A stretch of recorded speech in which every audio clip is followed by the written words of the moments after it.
god, I could do this for the rest of my life. The London penthouse stood in a heavy silence, the kind that settles after love has begun to fade, though no one has yet spoken its funeral aloud. The autumn wind brushed against the tall glass windows, playing with the curtains as if whispering, "It's time." Dakota Johnson stood by the window, holding a cup of cold tea that had long lost its warmth, much like the relationship she was now mourning in private. The light was dim, muted by the gray afternoon clouds, and in its quiet melancholy, her face seemed to carry a fragile kind of grace, the beauty of a woman who has loved deeply and is now learning the quiet dignity of loss. Her soft brown eyes, once full of laughter and mischief, now reflected an exhaustion that only the heart can recognize, the slow, weary sadness of someone who realizes that what once felt eternal was, perhaps, always meant to be temporary. After nearly a year with Sam Heughan, the beloved Scottish actor celebrated for his magnetic charm and his role in Outlander, Dakota had truly believed she had found something that would endure. Together, they had been Hollywood's new golden couple, their romance unfolding like a film script. Red carpet appearances in Los Angeles, secret getaways to Paris, late-night walks along the Thames. Their chemistry seemed effortless, their laughter contagious. To the world, they were a picture of happiness. But behind the carefully curated smiles and elegant photographs, small cracks had already begun to form, silent and invisible, like fault lines beneath a seemingly still earth. It began subtly, as all heartbreaks do, in the spaces between words, in the growing pauses during phone calls, in the messages that came later and later until they didn't come at all. Dakota could not recall the exact moment the distance began. Only that one morning she woke up and felt that the warmth between them had cooled. Perhaps it started with Sam's film shoot in New Zealand, a project that had kept him away for months, one she couldn't join due to her own commitments in Los Angeles. At first, she told herself it was just the inevitable strain of distance, the exhaustion of two people trying to juggle demanding careers and time zones. "It's just work," she whispered to herself late at night, staring at her silent phone. "He's tired. I've been that way too." But deep down, she knew that this was different. It wasn't the familiar ache of missing someone. It was the chilling realization of being quietly forgotten by the person you love. Sam had always been a man of layers. Tall, composed, with that deep, soothing Scottish voice and eyes that seemed to hold stories untold. He was charismatic in a way that didn't demand attention but drew it naturally.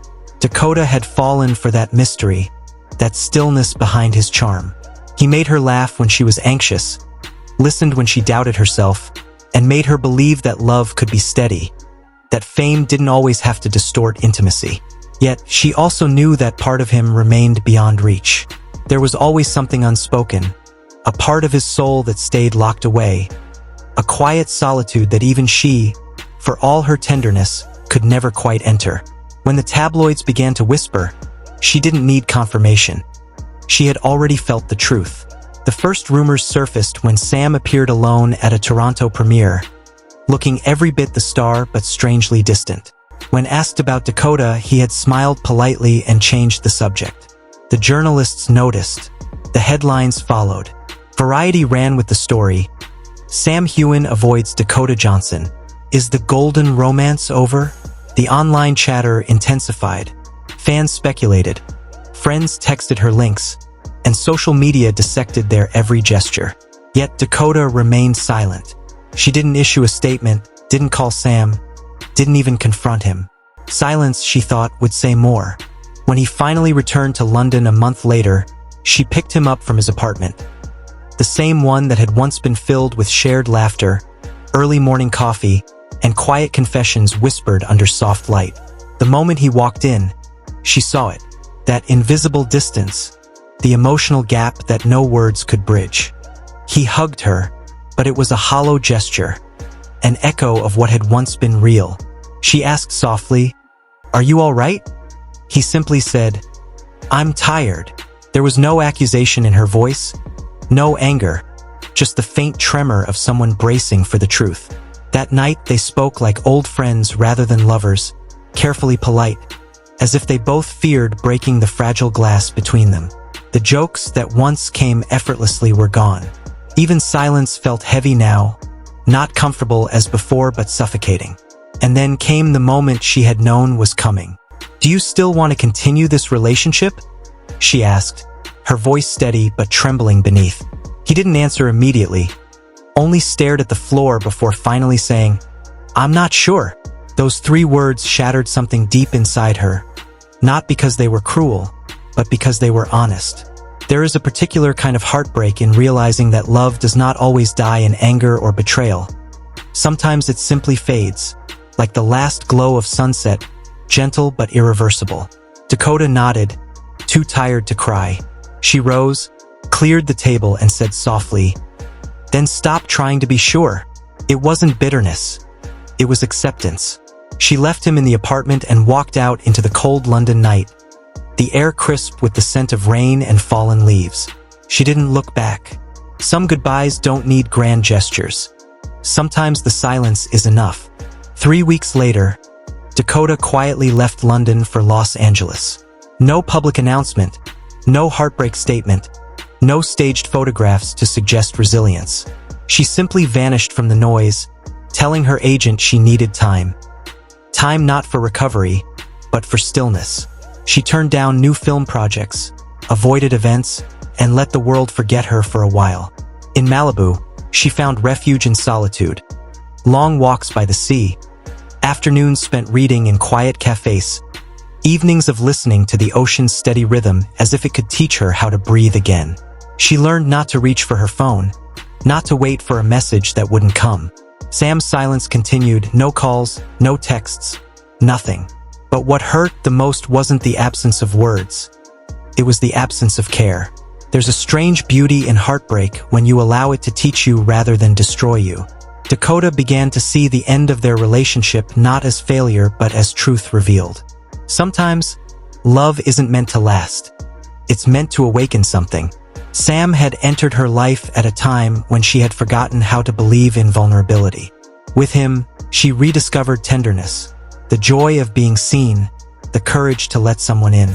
And now, without him, she was learning something even more profound: how to belong to herself again. She realized that love doesn't disappear when it ends. It transforms, becoming part of who you are, teaches you boundaries, patience, and self-worth. It reminds you that losing someone doesn't mean losing love. It means finding it in new places, within your own quiet strength. Back in London, Sam continued with his projects. Interviews spoke of his dedication, his new roles, his travels. But those who knew him said he had grown quieter. Perhaps he, too, was mourning in his own way, not the loss of a woman, but the loss of a connection he didn't know how to keep. In Hollywood, whispers of reconciliation surfaced from time to time, but Dakota never commented. She had learned that some stories are best left unwritten, that peace sometimes comes not from closure but from acceptance. And so, the love affair that once seemed destined to outshine the screen ended not in drama, but in silence. Two people who once shared everything now moving separately through their own versions of healing. In the end, perhaps that was the real truth.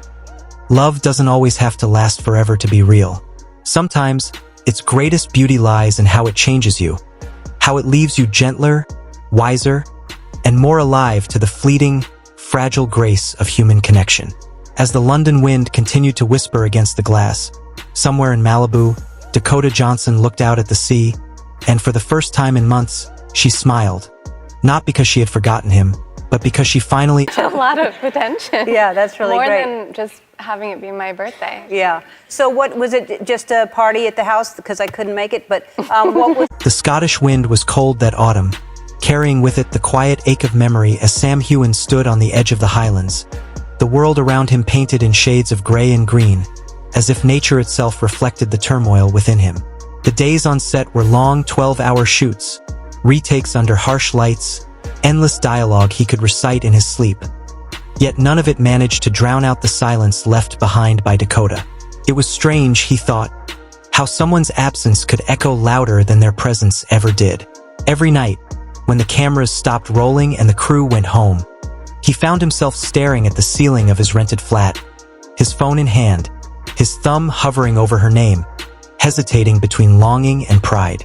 There wasn't a day he didn't think of her. Not a single night when the temptation to call didn't rise like a tide he could barely contain. But every time he lifted the phone, something in him faltered. The quiet voice that whispered, "You've gone too far to turn back now." It wasn't guilt that stopped him. It was fear. The kind that comes when a man realizes he may have broken something too fragile to ever mend. His friend, director James Fairley, had noticed it long before Sam admitted it to himself. One evening, after a long day of filming in the windswept moors of Inverness, they sat together in a dimly lit pub, the air thick with the scent of rain and oak, the kind of place where men speak honestly because no one is listening. James poured 2 glasses of whiskey and said quietly, "You love her, don't you?"